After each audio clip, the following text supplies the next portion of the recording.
Hello, it's Simon Zutshi, and in this property education video, I'm going to talk all about property cycles. What is a property cycle? When is the best time for you to invest? What do you do if you get into negative equity? And why you should observe the masses and do the opposite. So look, I've been investing in property since 1995. That's almost 30 years. So I've been through several property cycles and I've experienced the ups and lows in the property market. I want to share that knowledge with you so you can pick the best time for you to be investing. So first of all, what is a property cycle? Well, we need to recognize that property prices do not always go up. They go up and they come down generally in a bit of a cycle. So let me explain this.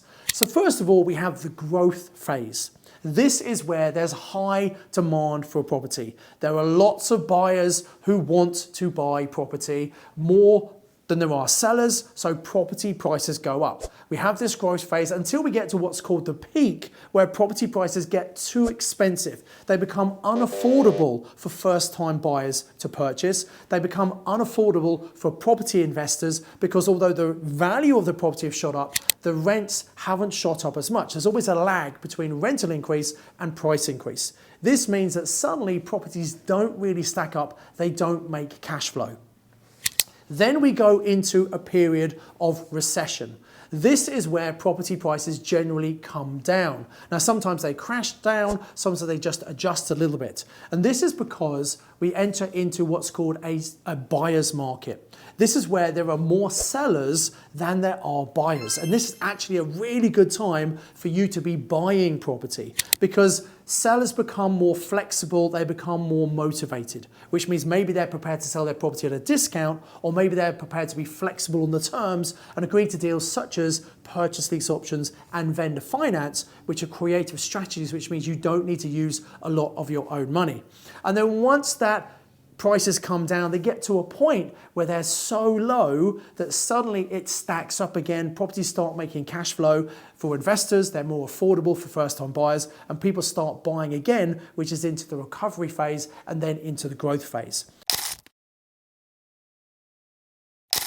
Now, how long are these cycles? Well, some people talk about 10-year cycles, some people talk about 17-year cycles, but in the next section of this video, I want to share with you my belief, which is that it doesn't really matter where you are in the property cycle, you can still invest if you know what you're doing. So let's talk about when's the best time to invest. So I've been teaching people how to invest over the last 21 years, and I'm always asked the question, Simon, is now a good time to be investing in property? And people are looking at the economy, they're looking at the growth in the property market, they're looking at the ease of funding or not obtaining funding, and all these factors obviously come into the equation.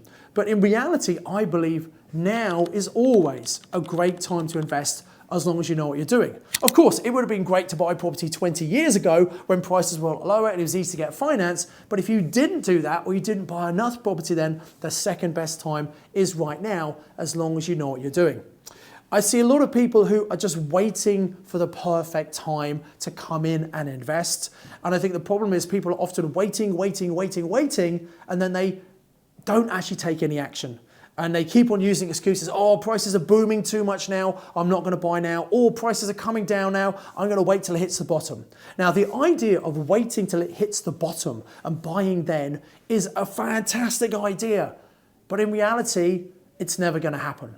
You see, when prices actually hit the bottom, and everybody thinks that prices have hit the bottom, i.e. the media are saying that, the general public is saying that, and all the sellers believe that prices hit the bottom, then you find sellers are far less motivated because they have this hope and belief that someone's going to come along and offer them the amount of money they want for their property. So they hold out for a higher price and then prices start to recover and go up again. So rather than waiting for the right time to buy, you should follow the advice of one of my early mentors, Robert Allen, and he talks about why wait to buy when you should buy and wait. So as long as the deal meets your criteria, as long as it meets the 5 golden rules, particularly golden rule number 2 and number 3, and golden rule number 2 is we make sure there's strong rental demand. And gold rule number 3 is there must be positive cash flow.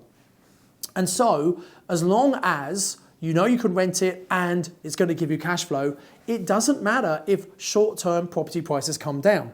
See, a lot of people worry about negative equity. So let me talk a little bit about that. So negative equity is where the value of the property has come down such that the value of the property is actually less than the mortgage you have on the property.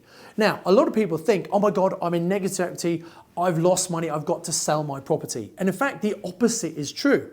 You see, if you sell your property when the value is less than the debt, it means that you have to find some money to replace the difference between what you sell it for and the mortgage you have to pay back to the mortgage company. That is not a great position to be in. And many people find themselves in that position for various reasons. But if you can instead hold that property, if you can afford to hold it and wait for the property market to recover, and then if you want to sell the property you could sell, it means you're not going to have a loss. You only lose money in property if you crystallize a loss by selling it for less than you bought it for. But as you say, if you're following the golden rules, number 2, you know you can rent it out because you've got strong demand. Number 3, it's going to make positive cash flow. And then rule number 4, which is a holding long term, it really doesn't matter when you buy. So rather than waiting for the perfect time to invest, you should absolutely be investing right now as long as you know what you're doing. And the other thing is, often people want to see what everyone else is doing. And I want to share with you right now why sometimes you should observe the masses, but do the opposite.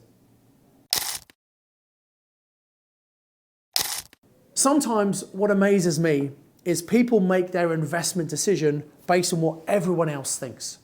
So in a property cycle, we talked about the growth phase and coming up to peak of the market. And a lot of people who don't know what they're doing come into the market at the peak because they've seen this incredible growth in the property market and think, I would like to get some of that growth, and they want to jump into the market without necessarily knowing what they're doing. So when everybody is talking to you about buying property, and I mean your hairdresser's talking to you about it, your taxi drivers and your waitress at your restaurant is talking about they're all buying property, it probably might not be the best thing to do. In fact, normally when we have a property boom, that's when I'm selling property. You see, I've been investing for almost 30 years, and over those 30 years of investing, I've purchased a few properties, which seemed like a great idea at the time, knowing what I knew then, but knowing what I know now, if I had a second chance, I probably wouldn't buy those properties. Usually it was when the market was peaking, they're expensive. Sometimes there were no money down properties, so it seemed like a good idea. But actually, when everybody is saying you should be buying property, that's the best time to sell. So I've used the boom markets to get rid of some of the properties that maybe weren't such good investments. And then when the market starts to fall and most amateurs wait to see what happens, that's the time to jump in and get some great deals. And right now, as I'm recording this video, this is an incredible time for you to be investing in property. So rather than trying to work out, is it the right time and when's the time in the cycle, actually, I suggest that, you know what, the cycle doesn't really matter.